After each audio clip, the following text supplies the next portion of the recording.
Welcome to Just Relationships, the show that offers you concrete ways to make your relationships better.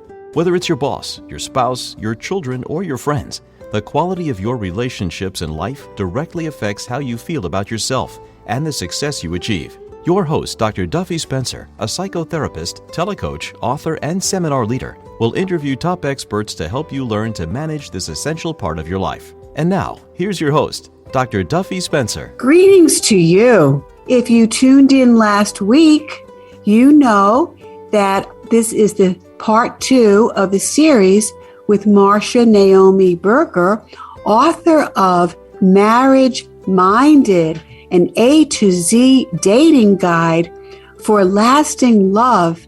And we covered so much in last week's show, which was so wonderful. You can download a podcast of this. Just go to the WHPC app and you will find Marriage Minded, and you can learn about part 2 if you did not hear it. Okay, so welcome back, Marcia Naomi Berger. Welcome back. And we talk so much about the benefits of marriage and how marriage has changed over time. It has changed over the decades. We've gone from arranged marriage to, as you talked about, the women marrying for financial support. And now the world is so different. Women, about 1/3 of women out-earn their husbands. And we have the double life of the woman being married and having a career, which is a whole other conversation. But the point is, if we don't have to marry for money, if we don't have to marry for sex, if we don't marry even to live together, and these days people are not even marrying to have children together, why marry? And you talk about that. And we talked about the benefits of delaying marriage until you're established in your career. We talked about sexual chemistry, and both of us agreed that you do need to be sexually attracted to someone to marry them. And looking at getting married, if you want to get married, if you decide that despite all that, marriage is for me because I do want a lifelong partner. I do want someone who has my back, who can keep me company through all the highs and lows of life, someone who is really my friend, really my friend. And we talked about how frequent and how common internet dating has become, a digital village, if you will. And you had also wanted to talk about, besides internet dating, to bring back and pay for the old-fashioned matchmaker. Thank you so much for having me here again, Duffy. And I did want to mention that we talked last time about internet dating and how so many people are meeting that way and getting married, but you have to also do your due diligence to get past the people that are somewhat phony on the internet who are misrepresenting themselves. But 1/3 of people, or more than 1/3 now, who get married meet on the internet. However, not everybody wants to do that. And there are other ways to meet people instead of or in addition to trying the internet dating. There are matchmakers, and some of them do it because it's their mission to get people together, and they may not charge. A lot of them do charge, but a lot of marriages do come from matchmakers. And of course, it's just like in the past, through family and friends, it's still happening that a lot of people meet through friends and sometimes families.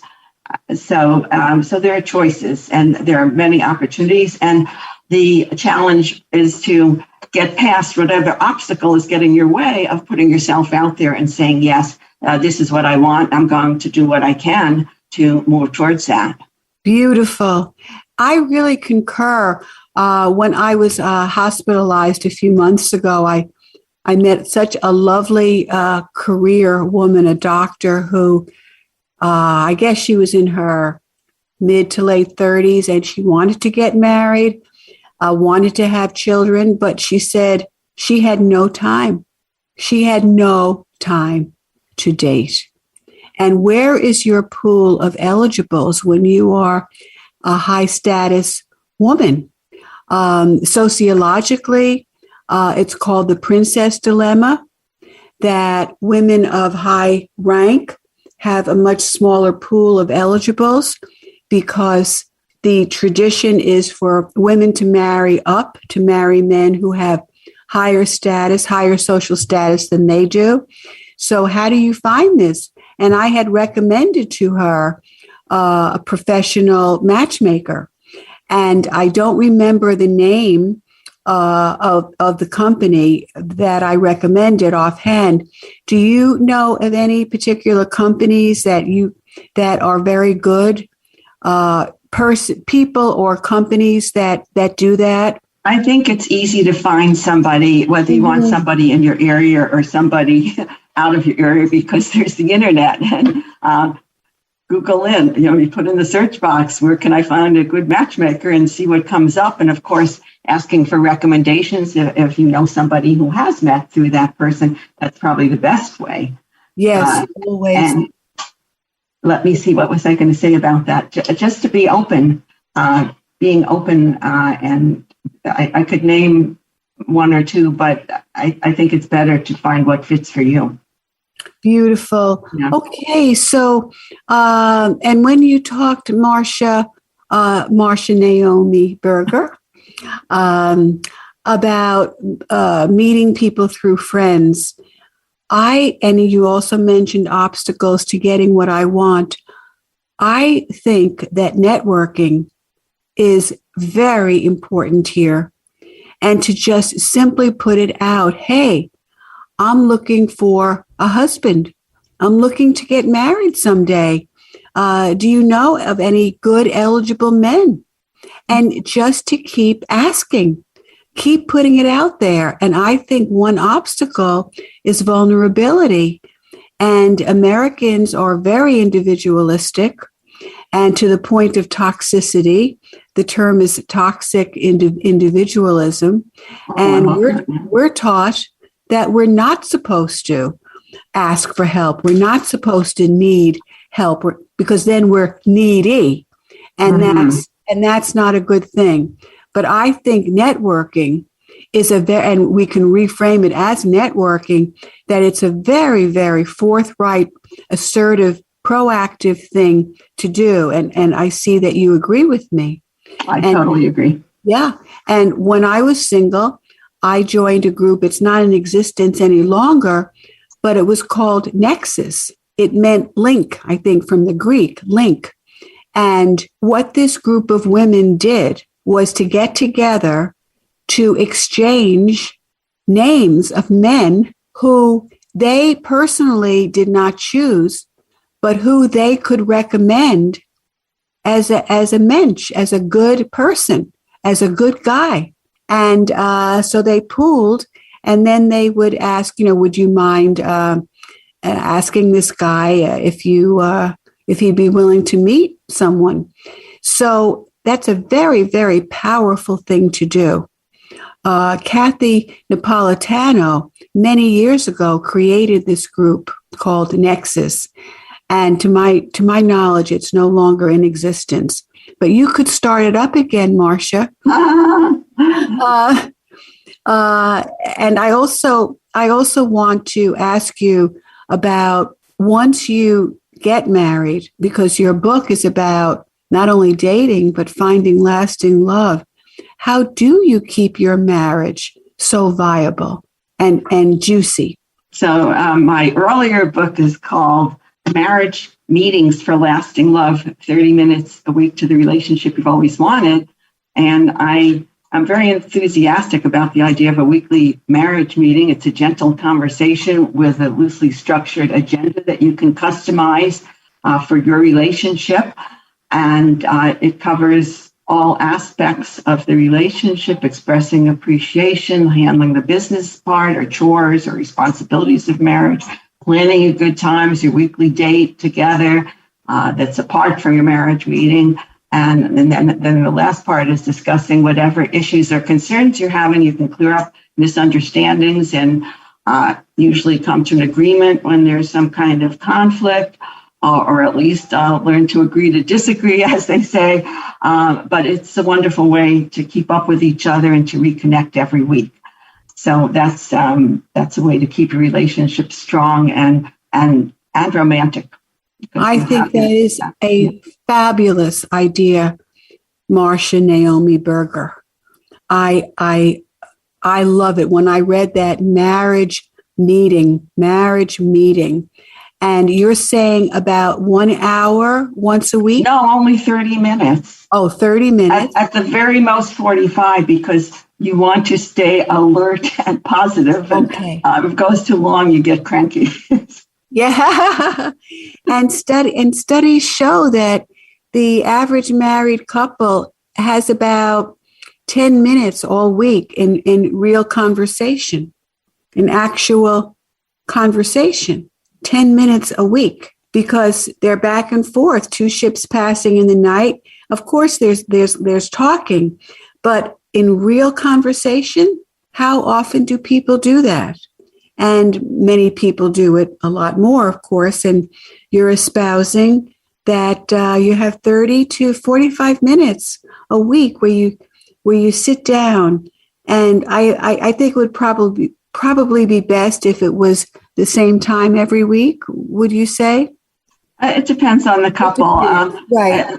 Because people have different schedules. But in general, it's nice to know that it's going to be around the same time every week, because then you can kind of look forward to it and plan some of the things that you might want to talk about ahead of time if you want to do that.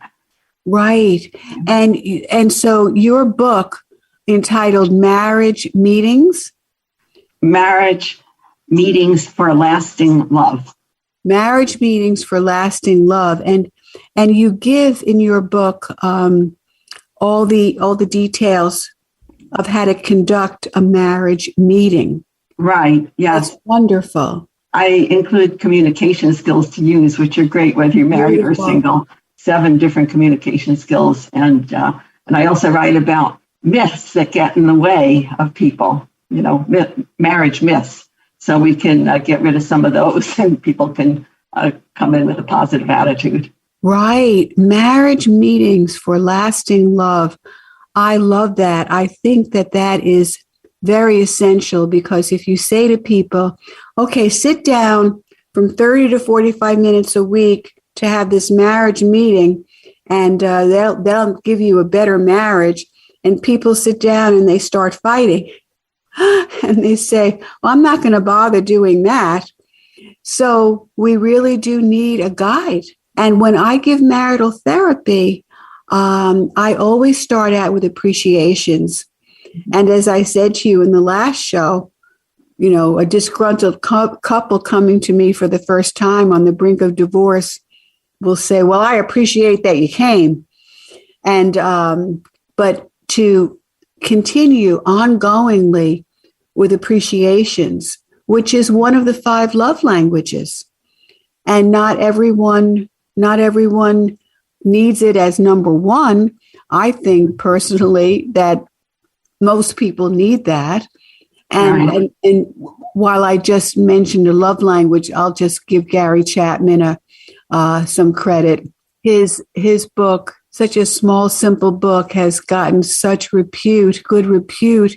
It is so help me with this if I forget. The 5 love languages. Right. The quality time, the gifts, the verbal affirmations, physical touch, and acts of service, labors of love. The theme there is that we tend to give people love based upon our love language, when we really need to find out what our partner's love language is and speak our partner's love language. So appreciations and affirmations are one of the love languages, and you strongly recommend that you express appreciations on a weekly basis, on a daily basis, really. On a daily basis, Yeah.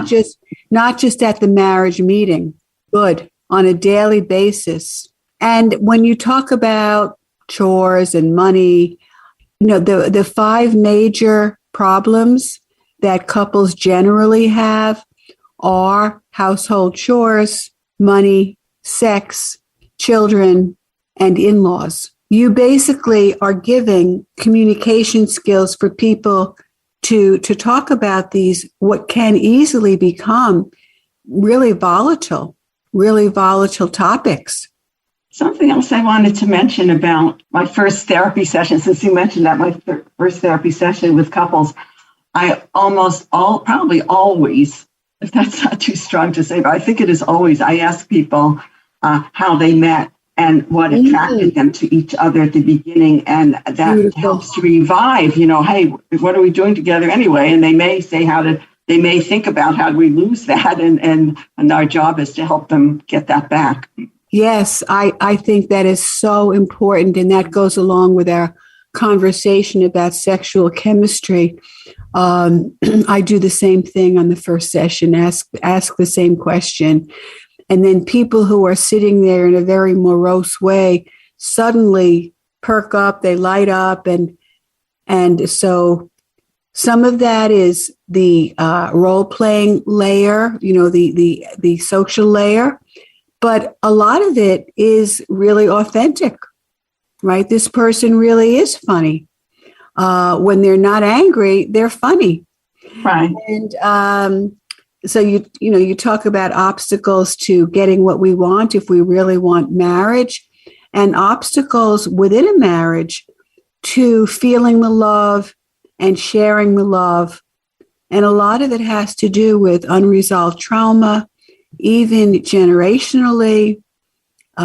People are not even realizing they're dealing with unresolved trauma of their parents and their grandparents, and even back further. So again, I say I am a strong proponent of therapy. Frankly, I think everyone needs therapy in this crazy, crazy world. And if you want to live intentionally, with intention, right? This is my intention.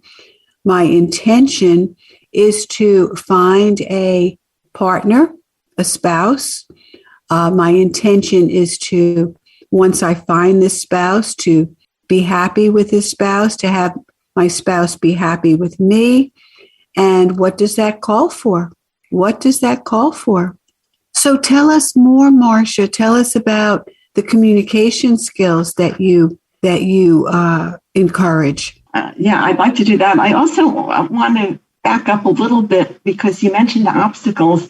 And I think it's very important for women to think through whether they're creating an obstacle if they are professional, high-achieving women and they think they need the man to have more status or at least as much, professional achievement or money as they have. That can be an obstacle that can be overcome because as we recognize that a third of wives out earn their husbands, and they can have wonderful marriages. So these high achieving women might be actually much happier with a husband who is as smart as they are, intelligent, and they have the similar values and attraction, of course, and they can have a wonderful marriage without the man having to. It's an outdated expectation, I think, that the man has to earn more or the man has to have a higher degree of whatever profession he has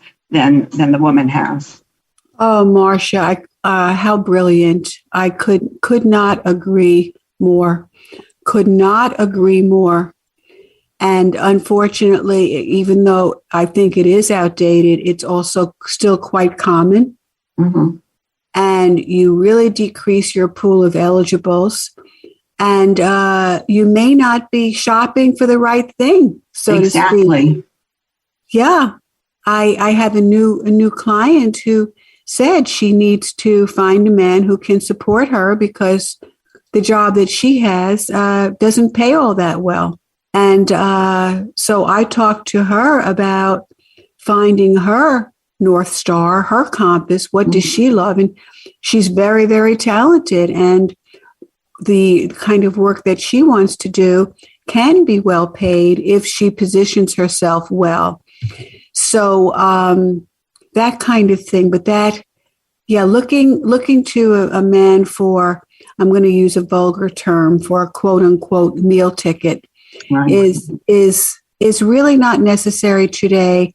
Although I will say, even though we have the stat that 1/3 of women out-earn their husbands, we still have the feminization of poverty. I mean, 30 years ago, women earned 59 cents on the male dollar. And I think now, what is it, 83 cents on the male dollar? Something like that. So it is certainly improved, but still women are not earning as much as men. And of course, when we say general, that's general. Point well taken. Do you want to say anything more about that high achieving women can look with a wider view, a wider scope? Right. Yeah, maybe a woman might have a master's degree. The husband doesn't have to have a master's degree. It's probably helpful if he has a college degree, because then they've both had some more similarities in the kind of exposure they've had to life and learning.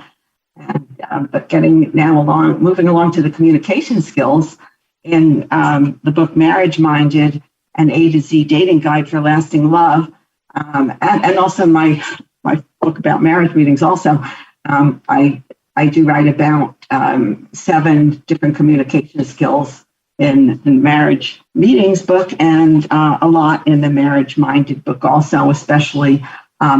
They all come down to ways that you can communicate in ways that are both respectful to yourself and respectful to your partner, whether it's your dating partner or your marriage partner. And maybe you've heard of some of them, like I statements and active listening. One of my favorites is brainstorming for solutions, looking at more than one alternative. And it's these communication skills work. I see it with my therapy clients, and I see it in my own marriage. Yes. And the whole idea of, as you say, active listening. And I love that term because there is such a prejudice against listening in our culture. We value extroverts over introverts. We value speaking higher than listening. And many people believe that listening is passive. Listening is not passive at all, not at all. The mirroring skill, what I heard you say, and as I talk to my students and my clients, I warn against giving what I call a 2 cents paraphrase. I'm putting my 2 cents in it, and to be a flat mirror, not a distorted mirror, and to say exactly what your partner said, the gist of what your partner has said back to you. And if nothing else, Marcia, it gives us pause, right? Because 2 people can have their primitive brain be activated, the fight flight, and they are then ready with a retort. And right. They're rehearsing. They're rehearsing while the other person is speaking. They're rehearsing what they're going to say. They're rehearsing, right, exactly. So it gives pause and it gives acknowledgement. So I hear you saying that you believe you are giving me your best time and energy, and that your career is very important to you because you want to provide for your family. So is that, am I hearing you correctly? Is that so? Yes, that's so. And so I have to share your perception when I mirror you. Or it can be a paraphrase. It doesn't have to be an exact mirror. It can be a summary statement, especially if a person has talked for a while. So, but the idea of feeding back. So what do you say about I statements? That's so common, of course, in the communications literature, I'd like to hear your take on I statements, Marcia Naomi Berger. I statements are a wonderful way to show respect for both yourself and the other person, because instead of judging them with, not everybody knows what an I statement is. Right, please. One person pointed to her eye when I asked her if she knew what an I statement was. Right. But an I statement generally starts with I, and it's an honest expression of what you think or how you feel or what you want or what you don't want in a way that you're taking responsibility rather than putting it on the other person. For example, instead of, let's say you're dating or you're married, you say, you never take me out to dinner. That's a you statement, okay? Right. My statement is, I would love it if you initiate plans to first have a dinner date. Beautiful. Wonderful example. Really, I love your emphasis on obstacles, because people have so many obstacles that often are in their subconscious. And just the idea of, I don't have a right to want things. I don't have the right to ask. I don't have a right to desire. And a you statement is nothing more than a disguised wish, which I do with my clients all the time. Yeah. Yeah. So it's like, you never take me out on a date. You don't look at me. You don't compliment me. Well, my heart's desire is for you to look at me. I want you to look at me. I want you to desire me. I want you to express desire for me. I want to feel desirable to you. And by the way, is there anything that I can do to be more desirable to you? Now, that's a very, very brave question. And a powerful one. Yes, and you include questioning in your list of skills. Be curious. Be curious, not furious. I love that. Yeah, it's a term I use a lot. Be curious, not furious. So, Marcia Naomi Berger, author of Marriage Minded, an A to Z guide to lasting love, and marriage meetings for lasting love. And you can contact Marcia Naomi Berger on marriagemeetings.com. With an S on meetings, that's really important. Marriage meetings. Yeah. Yes, absolutely. .com. I thank you so much, Marcia Berger, for this interview, this 2-part interview. I appreciate you coming on. You're doing a lot of wonderful work in the world. Thank you, Duffy. It sounds like you are too. I really enjoyed hearing your perspective as well. Thank you. I love what I do as you do, and that's the name of the game, right, Marcia? Right. Yes. So this is Dr. Duffy Spencer saying goodbye for now and wishing you great relationships.